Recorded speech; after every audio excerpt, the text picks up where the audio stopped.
ഹോസ്പിറ്റലും തിരക്കൊക്കെ ആയതുകൊണ്ട് മുടങ്ങാതെ വീഡിയോ ഇടാൻ പറ്റിയില്ല. ഹോസ്പിറ്റലിൽ നിന്ന് ഡിസ്ചാർജ് ആയി ഞാൻ തിരികെ വീട്ടിലെത്തി. മിലോയ്ക്ക് ഇപ്പോൾ കുഴപ്പമൊന്നുമില്ല, കുറച്ച് ബെറ്ററാണ്. എങ്കിലും രാവിലത്തെയും വൈകുന്നേരത്തെ ആ തണുപ്പൊന്ന് അടിക്കുമ്പോൾ അവന് ചെറുതായിട്ട് ചുമയുണ്ട്. എങ്കിലും വീട്ടിൽ 2 നേരം നെബിലൈസേഷനും മരുന്നൊക്കെ കൊടുക്കുന്നുണ്ട്. ഞാൻ നേരെ എൻ്റെ വീട്ടിലോട്ടാണ് വന്നത്. ചേട്ടൻ്റെ വീട്ടിൽ എനിക്ക് ഒറ്റയ്ക്ക് ഹാൻഡിൽ ചെയ്യാൻ ബുദ്ധിമുട്ടായതുകൊണ്ട് ഞാൻ നേരെ ഇങ്ങ് വന്നു.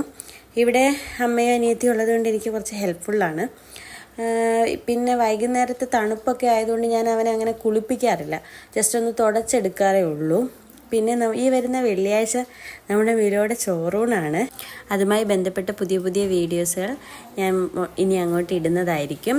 അതേപോലെ തന്നെ ഞങ്ങളുടെ ഈ കുഞ്ഞു ചാനലിനെ എല്ലാവരും ഒന്ന് സപ്പോർട്ട് ചെയ്യണം. ഞങ്ങളുടെ കുഞ്ഞു മിലോയ്ക്ക് എല്ലാവരും ഒന്ന് ലൈക്കും ചെയ്യണം.